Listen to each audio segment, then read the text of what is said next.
Assalamualaikum warahmatullahi wabarakatuh.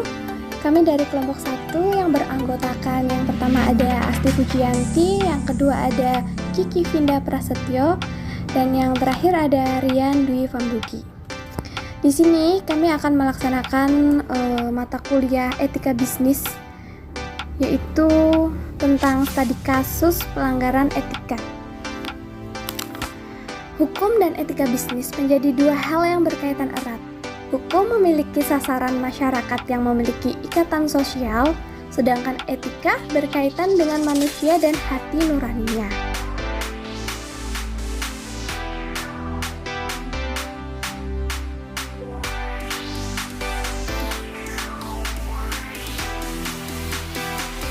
Hal-hal yang berkaitan dengan hukum bisnis mulai dari perizinan usaha, kegiatan jual beli, ketenagakerjaan, biaya usaha, kredit, hak kekayaan intelektual, hingga asuransi.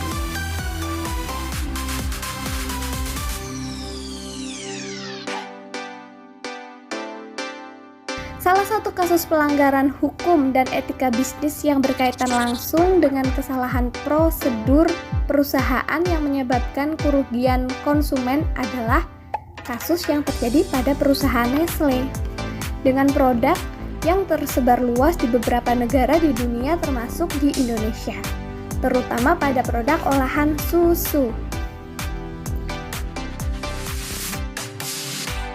Perusahaan Nestle Indonesia adalah anak perusahaan Nestle yang berkantor pusat di Swiss. Perusahaan ini bergerak di bidang gizi dan kesehatan yang beroperasi di Indonesia sejak tahun 1971 dengan karyawan 2.600 lebih yang tersebar luas di beberapa daerah, yakni pabrik Kejayaan di Pasuruan yang khusus pada pengolahan susu Denko, Bear Brand, dan lain sebagainya.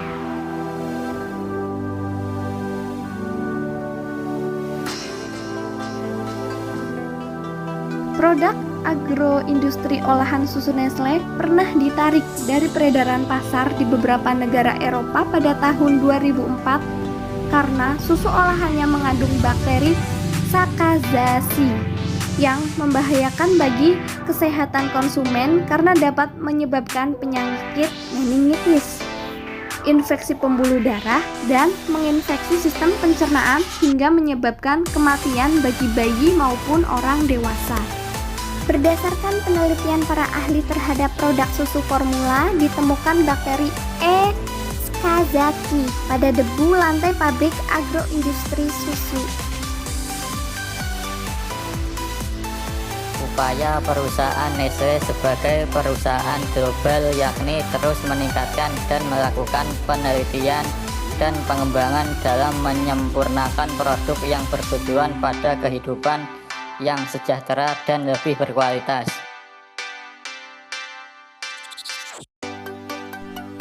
Kesalahan kontrol keamanan produk dari perusahaan dapat berakibat fatal pada keberlanjutan usaha, mulai dari hilangnya kepercayaan konsumen, pemboikotan produk, penetapan kebijakan pemerintah, pencabutan izin usaha, dan sanksi hukum denda dan pidana jika menyebabkan kerugian material dan jiwa.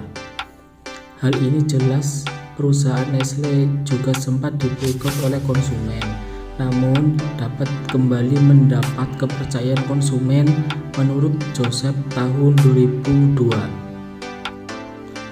Hal ini berbeda dengan hasil uji lab terhadap susu Nestle yang beredar di Indonesia, karena menurut BPOM tidak ada satupun produk susu formula yang tercemar bakteri Enterobacter Sakazaki. Badan Pengawas Obat dan Makanan atau BPOM melakukan pengambilan sampel sebanyak 96 pada susu formula berbagai merek pada tahun 2008 hingga 2011 dan tidak menemukan cemaran bakteri terhadap produk Nestle.